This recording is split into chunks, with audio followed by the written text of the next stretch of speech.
What a guan, good people. What a guan, good people. Hey, how are we feeling out there? Fire fam? I see you guys are fire famalicious out this joint. Pardon us for starting just a tad bit late. We're having some tiny teensy technical difficulties, but y'all know Tunde is the man behind the curtain pushing them buttons. We will get everything cleared up momentarily. But let me take a moment to greet you all. Hey, what's going on, y'all? This is Burn It Down with Kim Brown. I might be Kim Brown. I don't know. I gotta check. This is a safe place where we set oppression ablaze, everybody. And we know that something better and will come out of the ashes and arise like a phoenix for our freedom out here, good people. And that is what we are absolutely going for. So I'd like to welcome everybody. Thank you all so much for talking to us. And Tunde, you are talking to me as well. So there we go. Okay, so I can hear you, Tunde. So guys, what I need from you all, thank you all for dropping them flame emojis in the chat. Thank you guys so much. We have a wonderful show planned for you. I'm so looking forward to this. We're going to get into a number of things. Friend of French. It was white boys going wild in Portland over the weekend, and not going wild in a fun way. White boys going wild in a Klansman way. That is the way we do not like to enjoy our white folks when they are angry and armed and fucking racist. That's no. that is not. Those are not our white friends. And that is partially what we are going to get into today, y'all. The white supremacist rallies and gatherings and events that have been happening, particularly out on the West Coast, Portland, Oregon. What's going on? Los Angeles, what's going on? I am perplexed by these gatherings, and I'm going to tell y'all why. Because I think that they are indicative of something bigger. Mainstream media is not covering them well, if at all, and they are very much being framed as Antifa versus or Proud Boys versus, and there's clashes in the street. No. This is something a little deeper than that. This is not about anti-masking. This is not about anti-vaccine. This is about the descendants of Klans people who freely lynched and murdered Black and brown people, who went into Black and brown communities and burned them to the ground. We're looking at their descendants, their ancestors. And trust me, okay, as goofy and as absurd as we think these people are, looking back at the history, they're dangerous, right? And we can't just ignore them.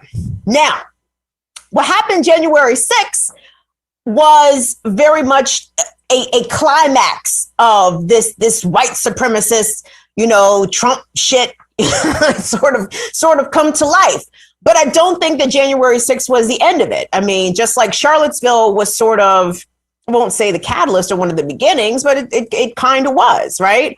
And these things keep happening. So I'm very excited. We're going to have them on in just a bit, but we are joined today by two amazing journalists who have been covering these gatherings of right-winger white supremacists in the streets of Portland and Los Angeles. Vishal Singh is going to be joining us. Vishal Singh is going to be joining us. He's based out in Los Angeles. He's a documentarian. He has been chronicling these gatherings of white supremacists and the ways that the police, particularly the Los Angeles police, have been running cover for these folks, right? Like, they don't seem to get in trouble when they go to LA and tear shit up. Like, it seems to be fine, right? And we're also going to be speaking with Shauna Sowersby. Shauna Sowersby has joined us before. She is a journalist covering these sort of incidents in the Pacific Northwest. And she was in Portland over the weekend and saw how things began to escalate between anti-fascists, the people who actually kept the streets safe, not the cops, right? Franny, tell the people in the chat. I'm going to tell y'all in a little bit. The chief of police in Portland basically said, yeah, we're going to be out there, but we're not going to do shit. And I'm like, what? Really?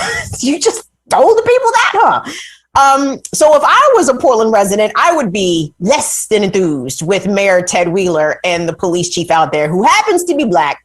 And you know what, guys, I am quite sick of seeing these black faces representing these institutions who are inept, racist, incompetent. Like, stop, black police chief, stop volunteering for this gig. Like, stop showing up for this. Stop putting your face in front of this mess. You're making the whole race look bad, man. Making us look bad out here. Who we got in here today? We got everybody. What's up, Shirley? Rain DeSoot is in here. Franny French is in here. Big Teal is up in the building. Courtney the SOP, Chuck Diesel, and we got some new ones in here too. Some of y'all I don't know. What's up, Ready Revolutionary? Bienvenidos. Welcome. We're always here. We're always here for company. As my grandma would say, company. Yes, we are always here for new company. I appreciate to see y'all up in the building. What's up, Vesper X? Thank you so much for all your support. Hey, Alicia. What's up, Toby Swoley? I love to see y'all smiling faces. Radical Leftist Agenda. I'm glad your ass could make it on time. I'm so happy to see y'all in here. And guys, so while we're waiting for our crew to get it all together, a couple things that I wanted to talk about. First of all, Brother Battlegrounds is up in here. Oh, shit. You guys, Warrior Class, Saturdays, 1:00, Black Power Media. Put a notification on that joint. Make sure you set a reminder. Brother Balagoon be teaching us some things. And especially for us disabled folks, I appreciate that, Brother Balagoon. Like, yes, disabled people will fucking hurt you out here. Like, don't take us for play. Don't take us for soft. Brother Balagoon is letting us know how we can handle ourselves accordingly out here. And I appreciate that. So, yes, don't forget, guys, if you have not already become a part and a member and part of the Black Power Media fam, you need to go over to the Black Power Media channel and do that. Hit subscribe, set your notifications. Of course, we have the Remix Morning Show Tuesday, Wednesday, Thursday. I will be on there tomorrow morning, Wednesday, for the Remix Morning Show, 8 a.m. So tune in at Hey Tune Day. I can hear Shauna.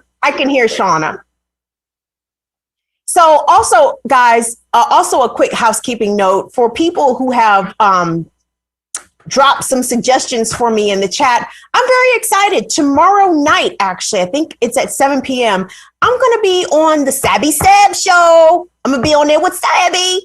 And we're going to be talking about some incidents, including an issue of police brutality that happened in Rhode Island, you know, Sabby's neck of the woods up there in New England. And we're also going to be discussing the Nabisco strike, which, by the way, I hope you all have still shown solidarity with the Nabisco workers who are on strike, as we talked about on Friday. Do not buy no Ritz crackers or no Oreos or no Chips Ahoy. I had to refrain from buying some Sausalito cookies. I'm like, no, this is bad. I can't do that. Because, guys, we are here to stand with working people always at all times. So, yes, we will be talking about that tomorrow night with Sabby at 7. So be sure to tune in to that, please. Okay. Awesome. All right, guys. So as I was mentioning, what we're going to be talking about today, the incidents in Portland this past weekend and the weekend before in Los Angeles, but then there have been a number of incidents in both Portland and Los Angeles involving these white supremacist groups, the Proud Boys, the Oathkeepers, these junior clan. I like to call them junior Klansmen, right? Because they wish they could be the Klansmen of their granddaddies and great granddaddies, but they are just not built like that. But they are still scary nonetheless, and they are dangerous. Not only to anti-fascist people who meet them in the streets, but they are dangerous to people of color. They're dangerous to Black people. They're dangerous to women. They're dangerous to our gay and trans friends. They are dangerous, period. Okay. And the fact that the police allow them to behave this way knowingly and usually without consequence, if any at all, is something that should bother us all. Okay. And one example of this, today, if you could cue up A1 for me, please. Not even a week ago, gang, a white supremacist, I'm not clear whether or not he has any affiliation with any of the aforementioned groups, but he was white supremacist racist nonetheless, rolled up to DC and parked his pickup truck on the front steps of the Library of Congress, right? And do you know what the police did? They talked to him for 5 hours. They said, "Hey, buddy, it's okay, guy. Just tell us what's wrong, guy. What's the matter? You hungry? You want a pizza? We're going to bring you a cell phone, homie. You just sit there and you just take your time and you just tell us what the problem is, guy. Don't you worry. Now, listen, it's not so much the fact that they negotiated with this guy for 5 hours. It's the fact that they would have never negotiated with a black person or a brown person for that duration of time without injuring them in some way, right? This guy threatened to blow up his truck on federal property, and everybody just gave him all the space that he needed, right? I want you to take a peek at this video. This video was compiled by one of our guests, Vishal Singh, and it really illuminates how law enforcement deals with avowed white supremacists threatening violence versus black and brown people who are unarmed and not posing any threat besides being black and brown in America. So Tunde, can we please take a look at A1, please? Chief of Capitol Police was asked about a motive for the Trump supporters' bomb threat across from the U.S. Capitol. Here is his answer. We do know that Mr. Roseberry has had some losses of family. In his, I believe his mother recently passed away, and we spoke with members of his family, and there were other issues that he was dealing with. There'll be more on that at a later time. Meanwhile, here is the far-right extremist himself outlining his political motivations while live streaming on Facebook. Joe Biden, you don't fucking believe nothing, man, but this number's on you. I called your office, I called you 911, and they think it's a fucking joke, but I'm telling you, bud, the South's here. There's 5 of us spread it all across your little DC part here. You keep on letting all these illegal Mexicans in here, all these illegal immigrants from Afghanistan. Now, I'm gonna tell you, all y'all fuckers out there saying there's a revolution, well, I'm building a fucking foundation.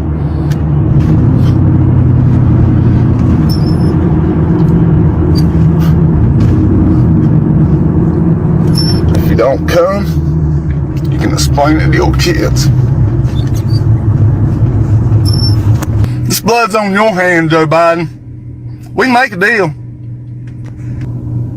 You step down out of office, I'll step down out of this truck. You go home, I'll go to federal prison. I'll tell you what they want. First thing they want is airstrikes in Afghanistan. Your military expertise built this. Your military expertise, Joe. All by decimals. I'm glad you got them sirens out from around here. It was kind of making me nervous. Because I don't want to die. But I ain't scared to die. Floyd Ray Roseberry of North Carolina facing some federal charges, but very much alive and well and uninjured after his 5-hour standoff when he was threatening to detonate his truck on the front grounds of the Library of Congress in Washington, D.C., not even a week ago. Guys, that, again, like I said, that video was compiled by Vishal Singh. Vishal is joining us today from Los Angeles, and we are also joined today with journalist Shauna Sowersby, who was covering the Portland, I don't even know what to call it, a demonstration. It wasn't a demonstration. I'm not exactly sure what to call it, Shauna. So, but I appreciate the both of you making some time to join us today to talk about these escalating events and gatherings of white supremacists and the people that are coming out in the streets to meet and fight them. So thank you both for making some time. Shauna, thank you for making some time on some short notice. I really appreciate it.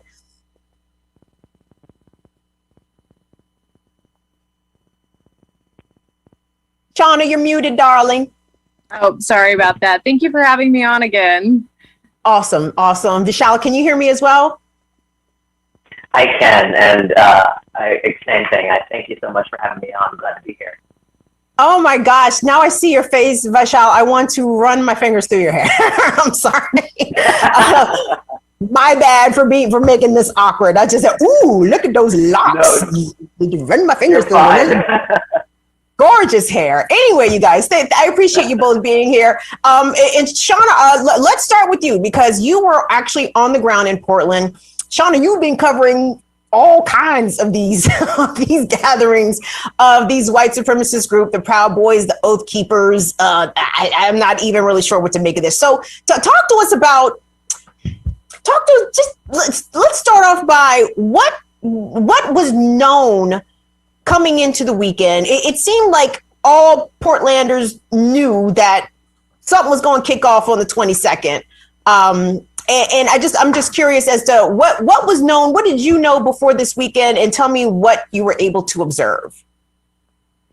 So the 22nd, which was Sunday, was the of the last street altercation that there was between Proud Boys. There was like a lot of QAnon. There were a lot of different groups that were out there the last time, this time last year. And so this event was sort of branded as like the 1 year anniversary since all of these events happened.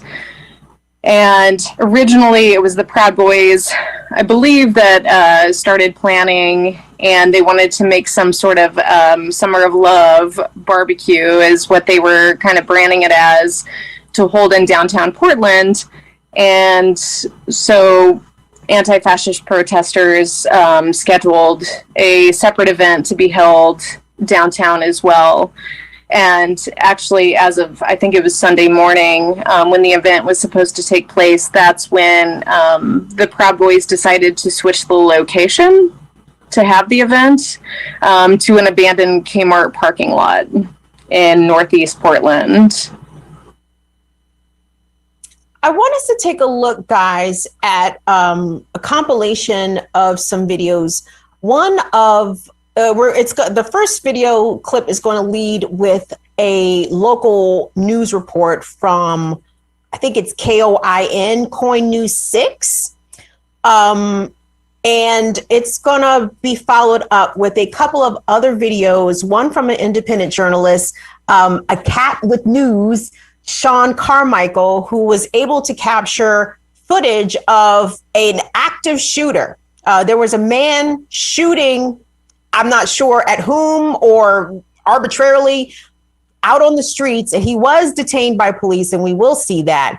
But the police chief of Portland had announced even Friday, in anticipation of the weekend, that Portland police would have a very limited role in being the peacemakers, so to speak, between the anti-fascists and the racist groups that came to town. Tunde, if we could please take a look at A2.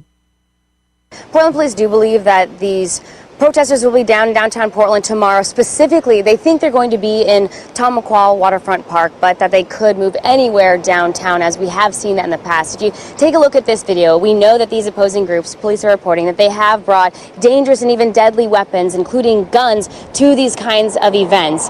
And this is video from a couple of weeks ago of these groups clashing in downtown Portland, but this kind of behavior among them has been going on for years. So in response to knowing about these planned protests, the mayor and police chief held a press conference about it. And after being pressed by reporters, Portland Police Chief Chuck Lavelle says that they're going to take a hands-off approach to this protest tomorrow, and police won't be seen in the middle of the crowd trying to keep people apart.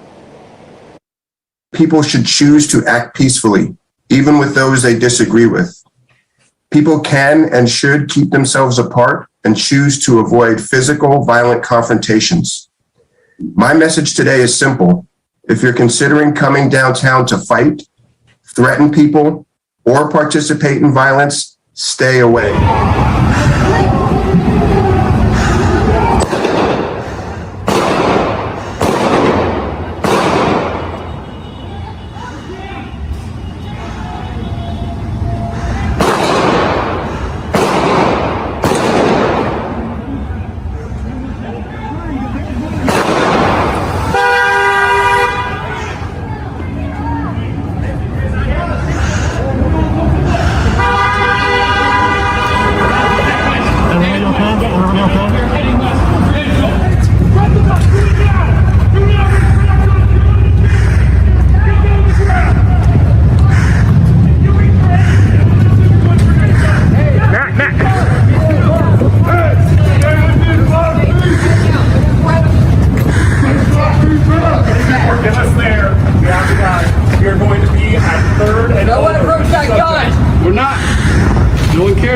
Stay 30 feet back. Hey, I need everybody step back. Is this 30? Your right to press, but I don't want any of you involved in this or Appreciate it. All right, sir, what you do, put your arms out like an airplane at your sides. Face your palms towards the air. Yes, ma'am. All right, cross your ankles. We're going to keep you here for a minute. We have more dogs coming. We're going to take you into custody. If you reach for anything, we're going to shoot you.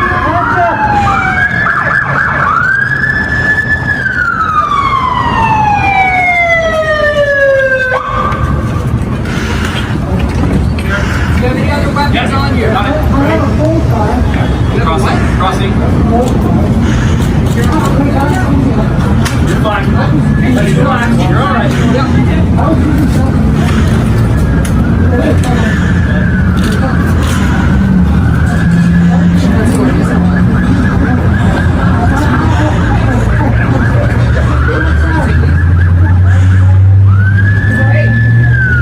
Hey, I need you to back up right now.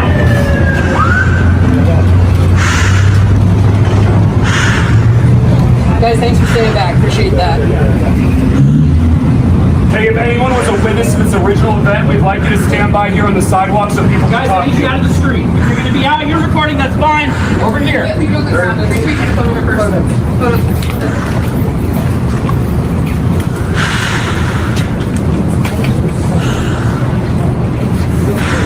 You good?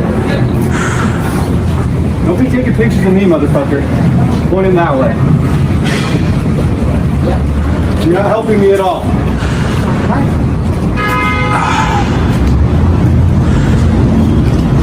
Where were you guys when you knew they were coming today? You knew they were coming. You could have prevented this. You could have prevented this. You're pointing at me. I am not the chief of police. Go get him then. I can't get him. I know. I don't have his phone number. I don't know where he lives. I'm trying. We got the guy in custody. He pointed the gun at you, right? Yes. You want him prosecuted? Am I the only person that would be allowable to prosecute him right now? Did he point guns at other people? It's a fired shot. Striking scenes coming from Portland, Oregon over the weekend. That final clip was shot by journalist Shane Burley. The two clips involving the active shooter was shot by a cat with news. His name is Sean Carmichael, and the first one was KOIN News 6 in Portland. Vishal, I wanted to ask, we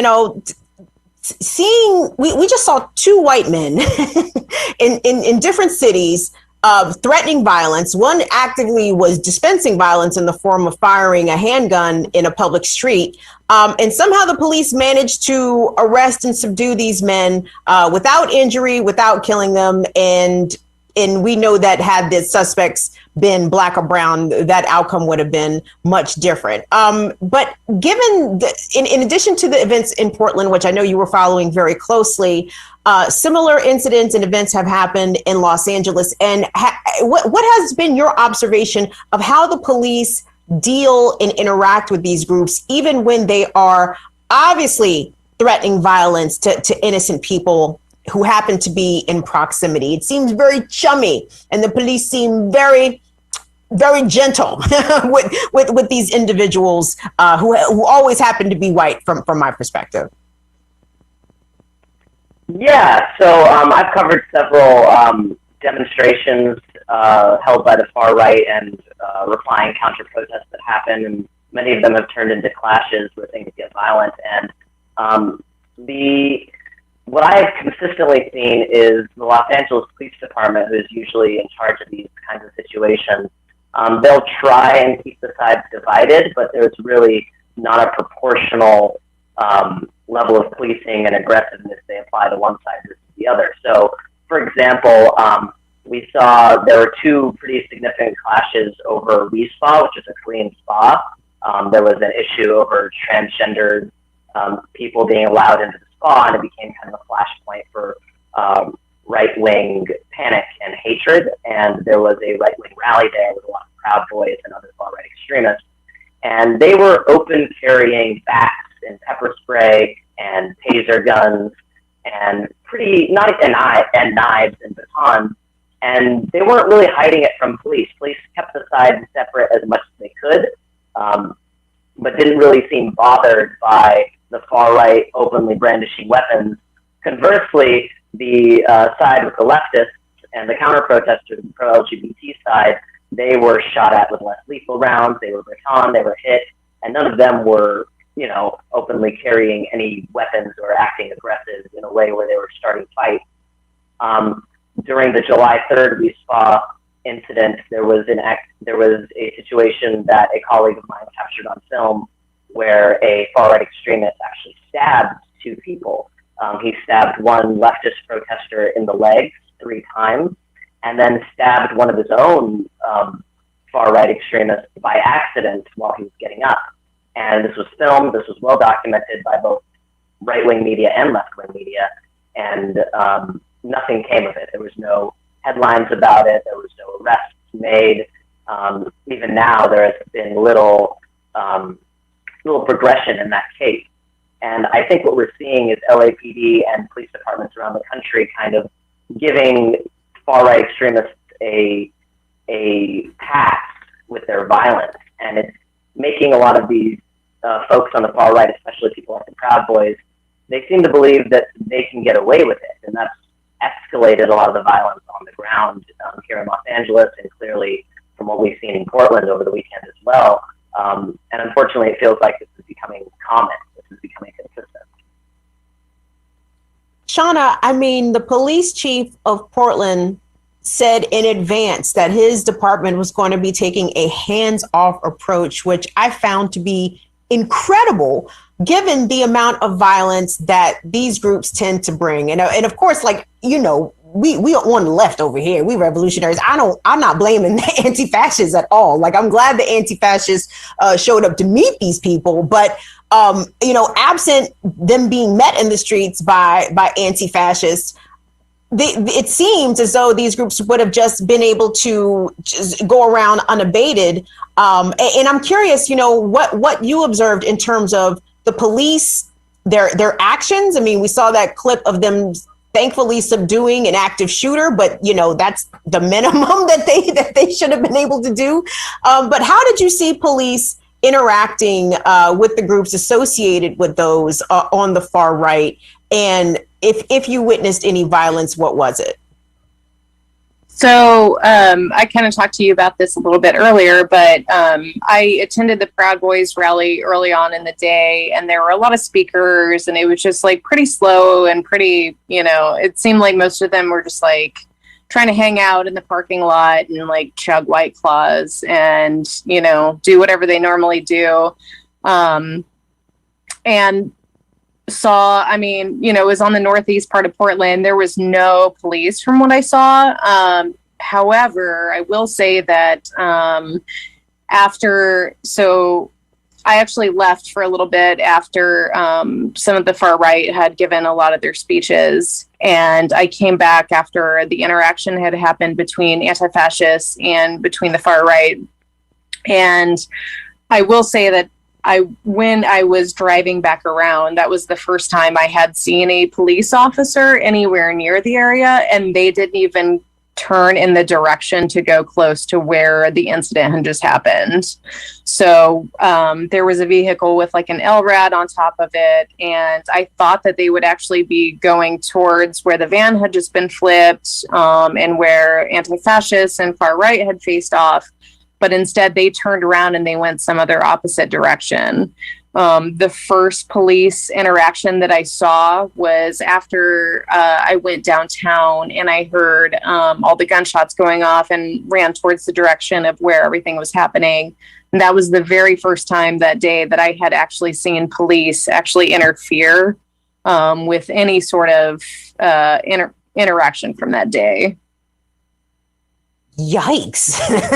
That doesn't speak very well about the Portland police. Now, what was interesting, you know, KOIN had reported that all police were required to be available that day. Even the reporter even said in the package that we didn't include, but she said that even if police had the day off, they had to report for work to deal with this. So it just seems as though the Portland police were there collecting overtime and actually not doing shit. I'm just curious. Hold on, Shauna. What were the speeches about, girl?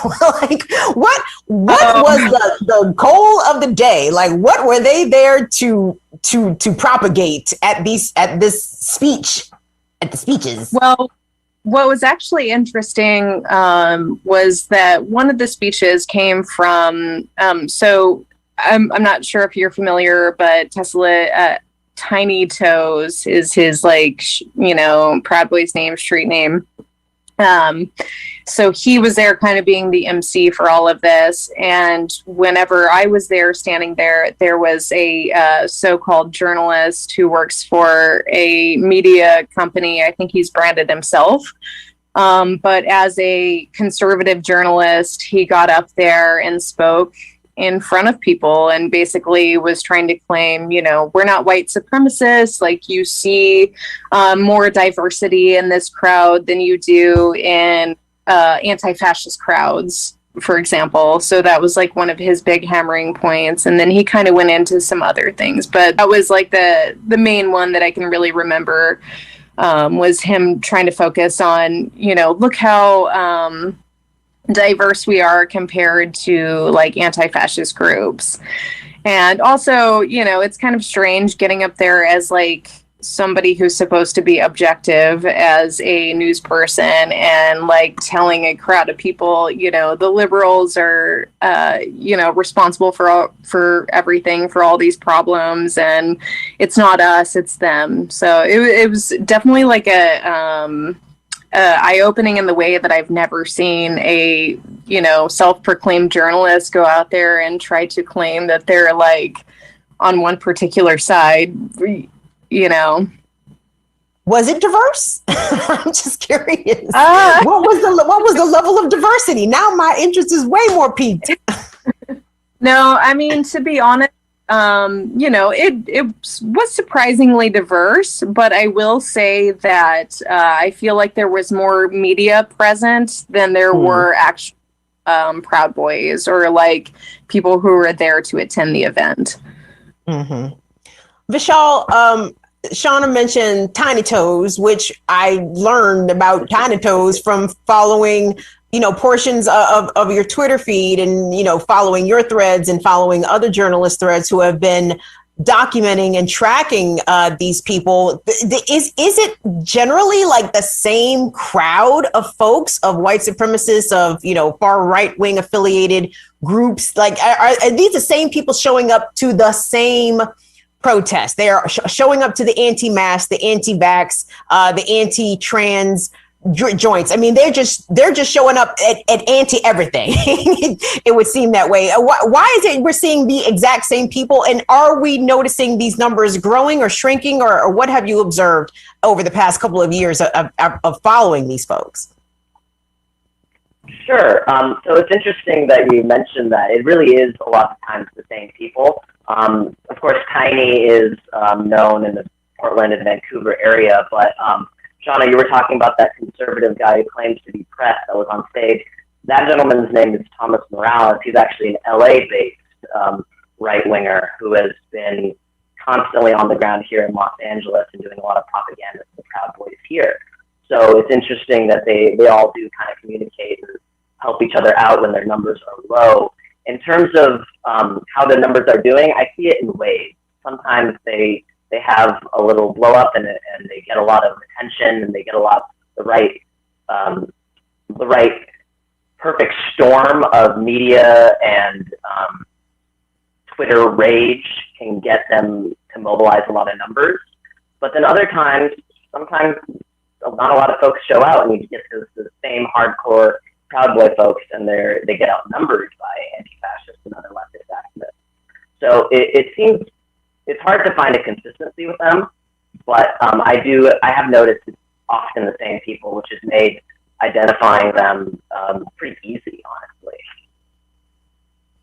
And the fact that they seem very consistent when they show up, and also consistently, the police seem to take a very laissez-faire, hands-off approach to either arresting them, committing violence, or committing other sorts of crimes, or just sort of letting them go unabated?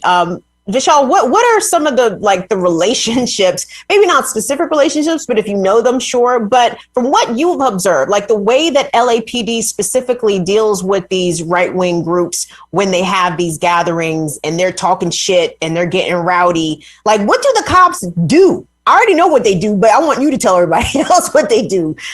Yeah. LAPD does have a very laissez-faire, hands-off approach with a lot of the far-right extremist demonstrations. In Los Angeles, there's a city ordinance called 5507, which restricts a lot of items such as like blunt weapons and tasers and bear mace, pepper spray, all these things at protests. And I have seen them aggressively police that city ordinance when dealing with Black Lives Matter protests or anti-fascist protests. I've seen them just arrest random Black Lives Matter protesters, often women, and then arrest and kind of like hold up to Twitter like, oh, look, she had pepper spray on her. I'm just like, of course. Meanwhile, I see at Proud Boy events and at far-right and Trump-related events and anti-masker events, a lot of these right-wingers will open carry bear mace in front of law enforcement or pepper spray, and absolutely no response, even when it's brought to the attention of the law enforcement officer that they're breaking city ordinance 5507. They don't seem to care when it's the right wing breaking that law. Privately, though, a lot of these LAPD officers are on social media fully cooperating and following and having relationships with a lot of these right-wing demonstrators. Thomas Morales, the one who is in Portland, who's from Los Angeles, he has a lot of police officers who follow his work. They share his work often. They're big fans of him, frankly, and his media, whatever you call it. He calls it journalism. I call it propaganda. So off the record, the police are very supportive of the same politics that they do. They advocate for the same things, the same recall elections. On the ground, publicly, they just hands off. They don't really do much unless things get completely out of hand, like what you saw in Portland, where there was actually exchanged gunfire. Los Angeles hasn't escalated to that point yet, but we are at the point where stabbings are getting to be regular and normalized here at these rallies, and that's creating a really dangerous atmosphere for everybody. Mm. And Shauna, you have been covering these protests for a while now, and I mean, all throughout the Pacific Northwest, from Portland to Spokane to Tacoma to Seattle. What are you noticing any change in the numbers or in the levels of violence, or are police becoming more lackadaisical about these incidents? Like, has there been any change from what we just saw this weekend in Portland to incidents going back a year or even 2 or 3 years? I mean, I will say that in comparison to last August 22nd, it was about the same in terms of police presence. I think that they weren't so forward with their intent not to engage with folks last year. But I will say that things have definitely changed since I first started doing this, last year. I'm here in Olympia, and we've been seeing a huge increase in, even just these rallies where there are anti-vaxxers, anti-maskers, and they have some of them have a propensity for violence, right? Like, there are definitely some people who bring weapons to these sorts of events. I just went to one last week at the Capitol where they were going in to threaten our governor here in the state. It's always surprising to me, just based on what I saw at the very beginning of last year at Black Lives Matter protests, where there were, hundreds of cops and there were police officers everywhere. And then seeing these various events, these anti-masker events, there's hardly ever any police there. And then this event in Portland, they specifically said that they were going to stay out of it. I think that's I don't know. I think it's interesting, maybe a little bit telling, you know, where they think that they see the violence. But I don't know. Those are just my observations in the last year or so. And it's interesting that you mentioned the threats to the Washington governor. Is it Inslee? Is that the governor of Washington? Mm-hmm. Okay. Yeah. Just want to make sure I got his name right. Because I had not heard about this, Shauna, until you literally just mentioned it. And there was another time that you had appeared on this show, and literally you broke news to us that it was actually on the same day, January 6th, as a Capitol insurrection, that right-wingers, armed right-wingers showed up to the governor's mansion in Washington state and threatened violence. And I was like, wow, I had not heard that. So, you know, to Shauna and to Vishal, let me ask you guys, you know, as people that have been on the ground witnessing these events, and as journalists yourselves, how does what you have seen and reported upon differ than how these events are either covered locally by mainstream outlets or even nationally by mainstream outlets? My assumption is nationally, a lot of this stuff is getting ignored outright. And if it's not being ignored, it's being really framed in the wrong way. Shauna, let me start with you. I mean, having covered this, how does what you see differ than the way that the news actually ends up reporting it locally and nationally?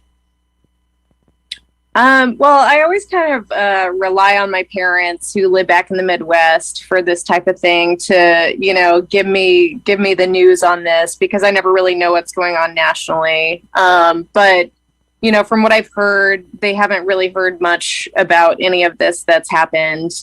And I think also the difference is that there are a lot of nuances that go on in between that people aren't reporting on either, right? Like there are small things within every sort of situation where I feel like, you know, maybe we're getting an overall picture, but it's not exactly getting down to the meat of everything and like getting down to why these things are happening or like why they continue occurring, if that makes any sense. It does. Vishal, what is your take? I think you probably have a more scathing critique of the local press, the non-independent press in Los Angeles. They don't seem to be doing this very well. And I'm talking about you, LA Times. Vishal, what are your thoughts? So I've seen, you know, there's two real attitudes I've seen. If the most common attitude is just to not talk about it at all. I've even talked to friends I have who work at LA Times who say they are frustrated that there's no protest beat at the paper. There's no right-wing extremism beat at the paper. Oftentimes it isn't talked about at all. And when it is talked about, I see a lack of context, and I see a lot of both sidesism, where it's like, oh, these two sides clash, but they don't really talk about who initiated the violence. They don't really talk about who got away with most of the violence. And it's frustrating. It's part of the reason why I started reporting on the ground, because I was seeing a lack of perspective, a lack of embedded journalists covering what was actually happening in Los Angeles, as not just Black Lives Matter protests were accelerating, but also almost in response, these right-wing rallies were accelerating and becoming more and more violent. It's frustrating. It's very frustrating because I understand you can't paint an entire paper with a broad brush. I know journalists who work at the same paper that have widely different perspectives on issues and events, but it seems to be the editors above their head really have a set idea of what should be talked about and what shouldn't be talked about. An example of that I would give is going back to the stabbings that have been happening over the summer in these demonstrations in LA. I count 4 stabbings that have occurred over the summer, and the media has really only reported on 1. Out of those 4 stabbings, 3 of them were committed by a far-right extremist. 1 of them was committed by a leftist. Guess what? Only the one committed by the leftist, which was the last and the most recent one, was actually reported on.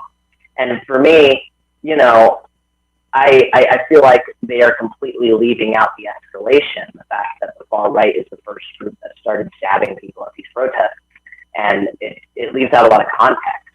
you're just seen with this image of this bogeyman of Antifa stabbing people, and you don't have any of the facts of what led to that, of what brought these street fights to the level where people on either side feel comfortable using lethal force. Vishal, well, this question is for you both, but I want to start with Vishal because obviously covering events where there is violence predicted ahead of time is very perilous for journalists, and journalists have not been spared from this violence at some of these gatherings of white supremacists.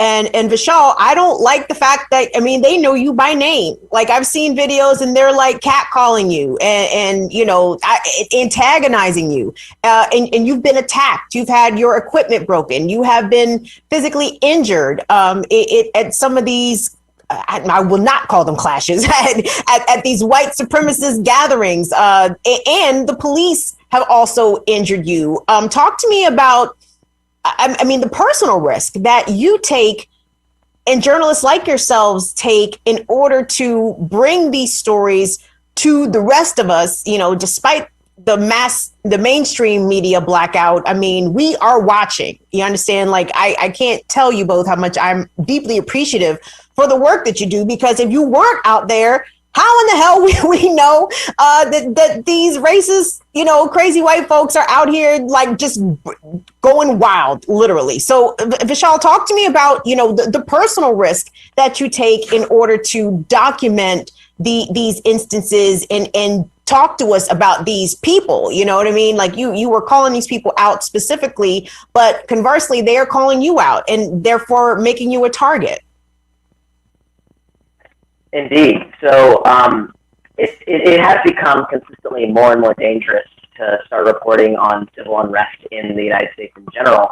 I know I'm not the only journalist who has had to speak to the U.S. Press Freedom Tracker about being assaulted, being targeted, whether it's being shot with less lethals by law enforcement, which has happened to me 3 times, or getting bones broken by police or far-right extremists. Again, both things that have happened to me. It's become normalized. And obviously I approach my journalism within, as an advocacy journalist, I specifically am advocating for people who I believe are not having their views properly platformed. For me, that's civil rights protesters and families of victims of police violence. And in doing that, I've kind of found myself in opposition very directly with the rise of far-right extremism, Trumpism, Proud Boys, all of that. And my journalism, I do make a point to identify these folks because I know law enforcement will not. And that has led to myself becoming a target. I've been doxxed. I've had my family's address posted online. I've had my address posted online. I've had people tell me they were going to kill me in front of my house. I've been assaulted multiple times. Just most recently, while reporting on an anti-vaxxer demonstration at Harlow, which is a restaurant in West Hollywood, which was requiring vaccines for customer entry. Within about 5 minutes of me arriving on scene, I was in an alley surrounded by about 15 to 20 of these far-right extremists, and one of them immediately started punching me, and I had a concussion and fractures in my nose and the bottom of both my eye sockets. And that was coming off of just 3 weeks after the We Spa protests, where LAPD batoned my camera hand and broke my hand and my camera in the middle of reporting. And I ended up having to report for the rest of that day with just one hand. And it's frustrating because, you know, I talk about it with a lot of other journalists as well, that we're kind of becoming desensitized to these acts of violence, and you just throw on your plate carrier and you just know it's going to be a shit show and you go with it. And I think that's terrible. I don't think any of us should have to accept that this level of danger and of targeting is going to occur in regards to us just because we're there filming what happens. Just holding a camera in a situation like that is enough to make people target you. I'm very sorry that you've had to endure that. And Jean-Pierre, do me a favor. Can you go to Vishal's Twitter page and find his cash links and drop them in the chat? Guys, if you're able to support Vishal in his obvious numerous medical expenses from dealing with cracker ass police and the racist ass white supremacists, please do what you can to help him out in that. And Shauna, you know, I talk to you very familiar, even though we have not met, because you seem very cool. So if I'm out of line, you can always correct me. But I would imagine that, you know, your white skin serves as like, you know, camouflage, right? Like they don't necessarily make you as, you know, somebody who may not be on their side, but still being out there, period, is dangerous nonetheless. What has been your experience, and what risks do you feel that you take by covering these events of these dangerous white supremacists? Well, and actually, to Vishal's point and to your point, I was going to say something about that. I think that there is something to that. Like you know, maybe this isn't the proper way to look at it, but I have the ability to go into both spaces and not always feel like it's a uncomfortable situation. I mean, I was very whenever I walked into the Proud Boys rally on Sunday, for example, I was still questioned when I came in. Who are you with? You know, who do you plan to report to? These sorts of things. But I think that there is something to your point to, you know, I can still kind of navigate between these two. You know, not that I ever feel like I'm safe in any sort of situation. And you were kind of asking about like, what measures have we taken to, get more comfortable with these. I mean, I have to wear a flak jacket when I go out, right? Like that's not something that I ever thought that I would have to be dealing with. You know, I have to carry a helmet. I have to carry a gas mask. And, you know, while I do have this, you know, you may call it like a privilege to walk in between certain spaces, it's not that there isn't like some certain level, you know, I mean, certainly the Proud Boys are always checking, you know, Twitter, and they're looking for the people who are talking badly about them, and they know who's talking badly about them. So it's just kind of trying to ride this line between, you know, keeping myself safe, like reporting in a way that I feel like is honest, but also like just maintaining that. But, you know, I certainly don't feel safe in a lot of spaces anymore, hence the bulletproof vest and like bulletproof helmet and things like that. I mean, it's amazing what on the ground journalists who don't work for big outlets, the precautions that you all have to take in order just to report what's actually going on in the streets, especially when other more resourced news outlets won't report on what's happening and won't tell the truth. It won't be accurate.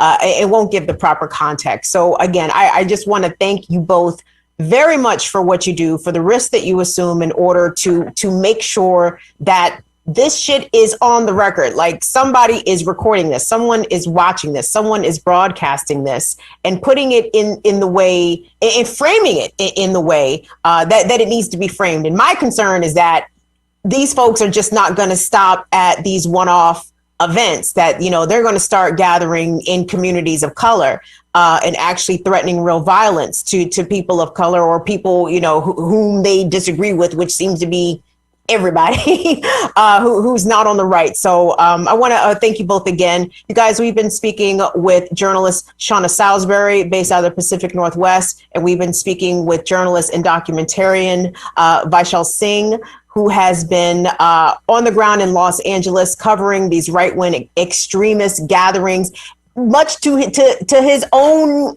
injuries, unfortunately, Vishal. And I'm so sorry that you've had to endure that and continue to endure it. But your tenacity and your bravery just blow me away. And again, like I was telling you before we went live, I mean, just the amazing group of independent journalists in Los Angeles. I mean, you all are about it. It is encouraging and inspiring to see. And I'm so glad that you guys are out there. So thank you both for making some time to talk about your experiences and to bring your coverage and your reporting of these incidents in both Portland and Los Angeles to the Burn It Down with Kim Brown audience. We appreciate it.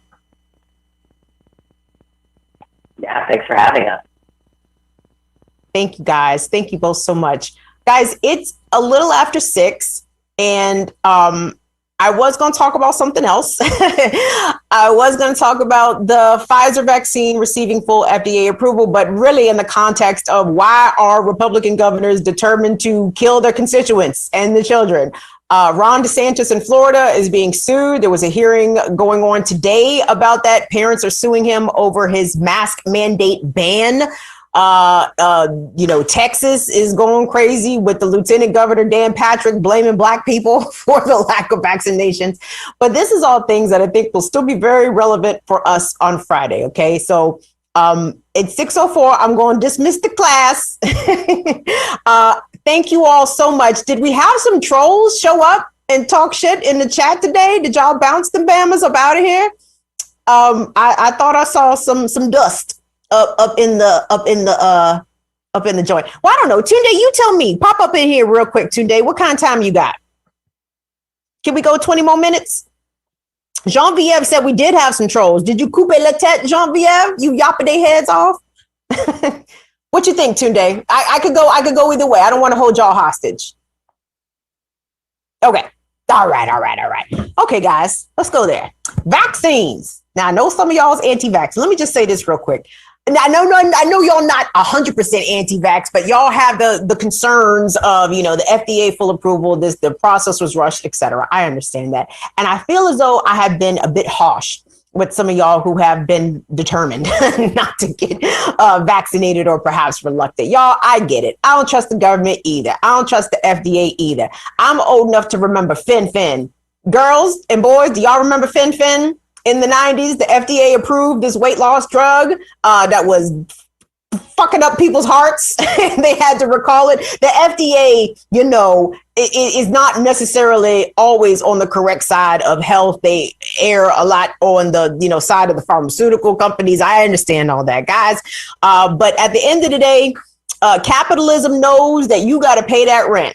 Capitalism knows that you still owe money on that car, and capitalism wants your ass to show up to work. So capitalism is going to ensure that this particular vaccine is going to do its thug thizzle.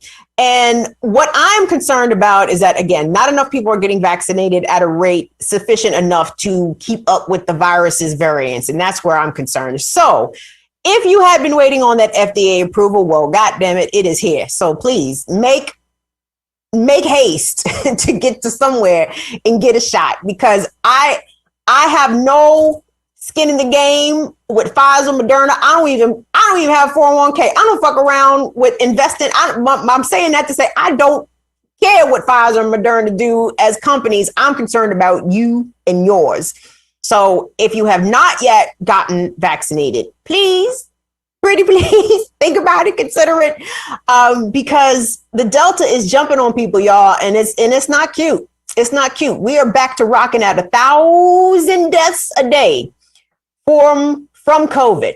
And I'm not exactly sure who is dying. I'm not sure if it's Black and brown people dying at the same rates as they were, say this time last year, but it's all ugly. And I don't want y'all to be in the ugliness. And FYI, my family member I've been telling y'all about, my 88-year-old family member who was unvaccinated and still contracted COVID, remains asymptomatic, thank God, but they are not able to get vaccinated because they continue to test positive. So I'm just sharing.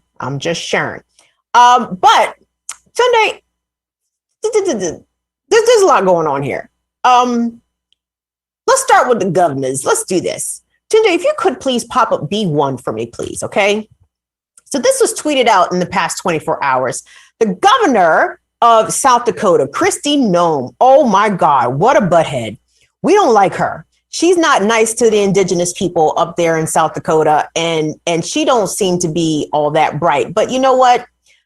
Intelligence miraculously, is not a requisite for conservatives to get behind an elected official. And this is what Governor Kristi Noem tweeted out yesterday. She said, if Joe Biden illegally mandates vaccines, I will take every action under the law to protect South Dakotans from the federal government.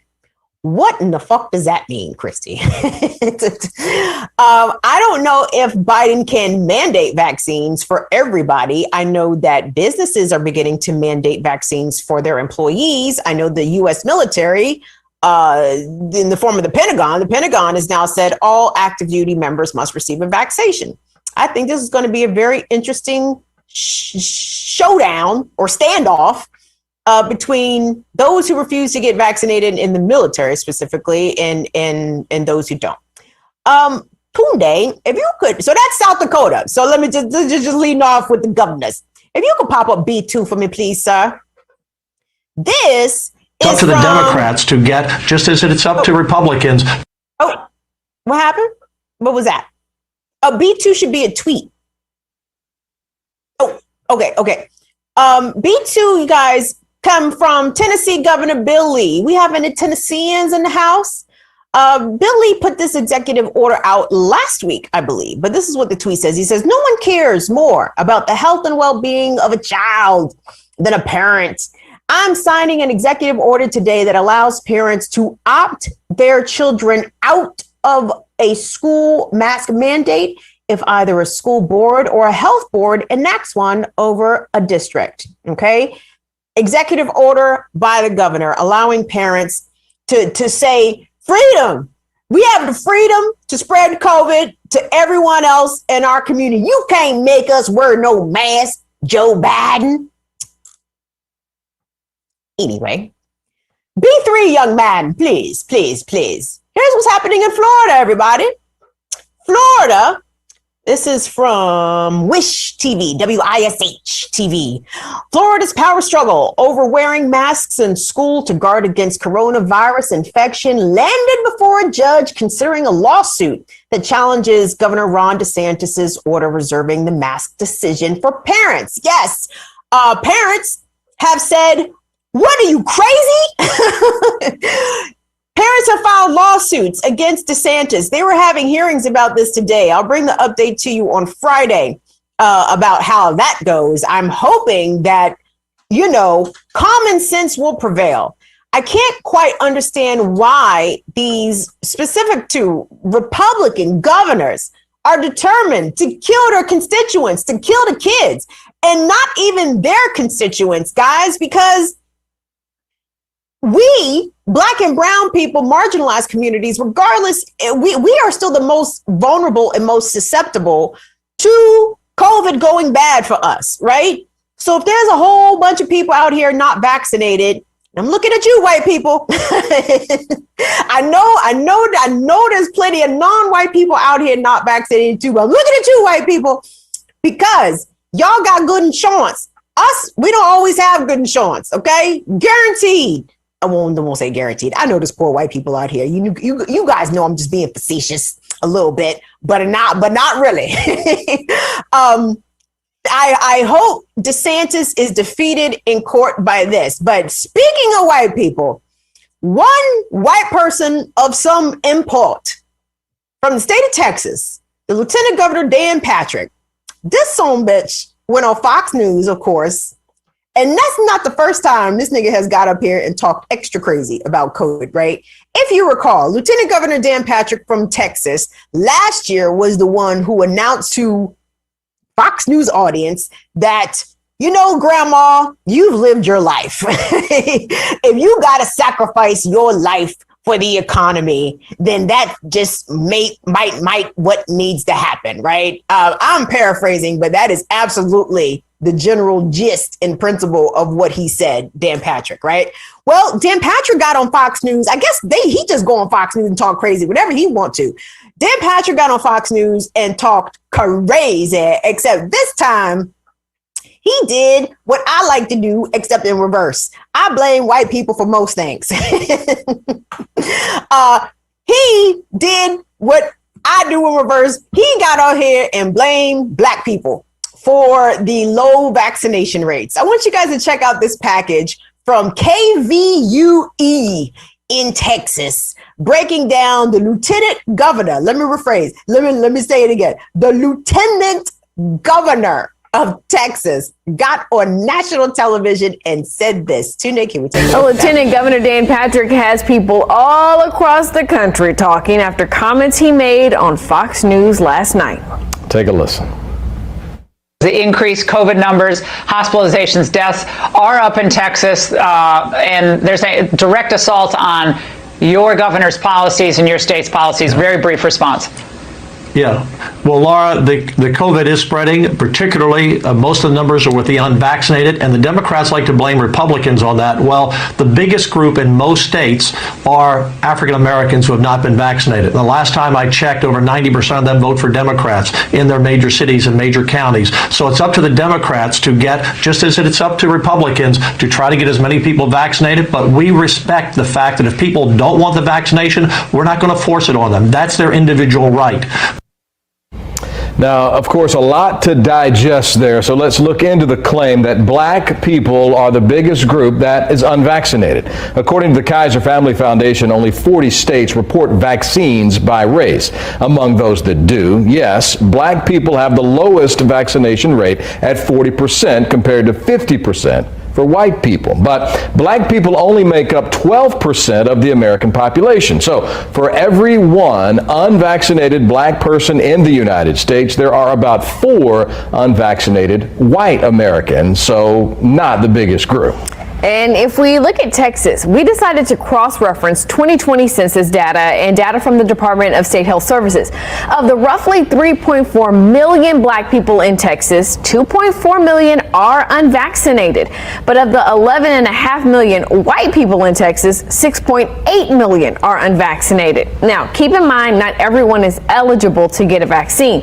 But roughly for every one black Texan who isn't vaccinated, there are 3 white unvaccinated Texans. So again, black people are not the biggest group. Now listen. Us black folks, us Africans in America, we are quite accustomed to being thrown under the bus for most things, right? Gun violence, drugs, blame the Negroes. Yes. Okay. No, sir. What you were not going to do is blame black people for not being vaccinated. And again, I'm very appreciative of, the very simple way that KVUE right there broke down some math. Because I know as Americans, math is not our strongest subject universally, right? Nobody in America can do math except mathematicians, and there's not many of them, right? So I'm glad they put into perspective that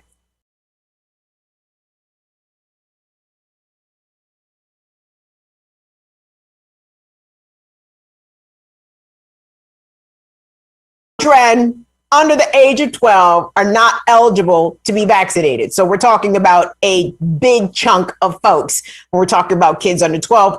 And 10 states, according to that report, don't even track vaccination rates via race. So we are, still missing some information and some data and all that. But did you see the confidence in which Lieutenant Governor Dan Patrick confidently blamed black people and then circle back and say, well, we don't force vaccinations on our people, Republicans. It's a choice. It's a personal choice. Okay, then why are you blaming black people then? If it's a personal choice, isn't it black people's personal choice? Even though I don't agree with that, but I'm just trying to make the argument or circular reasoning that fucking Lieutenant Governor Dan Patrick be talking.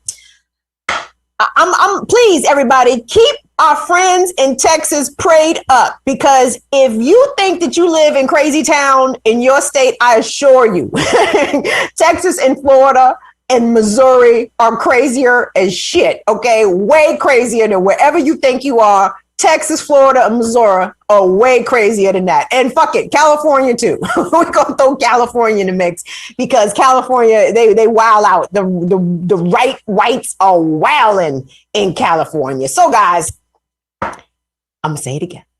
If you have not yet gotten vaccinated, consider it, please. Would you please give it some thoughts, some careful consideration? Because y'all, here's the problem. we are probably going to see COVID rates rocking like they was this time last year. The only difference is ain't shit gonna shut down, right? And then there ain't no more lockdowns. Forget it. Ain't no more stimulus checks coming. No more government assistance coming. Okay, it's not going to happen. Joe Biden, the capitalists are like, listen, we gave y'all a vaccine. You still got to show up to work at 9:00 and school on time for in-person learning. The United States and the capitalist powers that be are not going to shut this country back down again, no matter what. And that's going to have a ripple effect unquestionably on our healthcare system and on the people that are working right now in these ICUs, in these hospitals where beds are filling up with people dying of COVID. I don't think the fall looks all that great. I think schools are probably going to end up shutting down as we're seeing schools reopen. Some places are masking, some places are not masking. Like, that's very problematic. For example, I know in Virginia, Governor Northam mandated masks indoors for schools. However, in Michigan, Governor Whitmer, a Democrat, is not mandating masks. I'm not sure if Michigan school districts are doing this like district by district. I need to look into that. Schultz 100, what's going on? Which one of y'all is in Michigan and Detroit? Is it you? Was it Schultz? It was somebody. But Governor Whitmer, I think she's afraid of the anti-maskers because, they threatened to kidnap her ass last year. She's like, you know what? I'm not going to make these people do nothing, actually, because these people know where I live. And these people have made it very clear that they will come and get me. And so, you know what? Anti-maskers, y'all don't have to wear the mask. Your kids don't have to wear the mask. It's cool. It's cool. It's cool.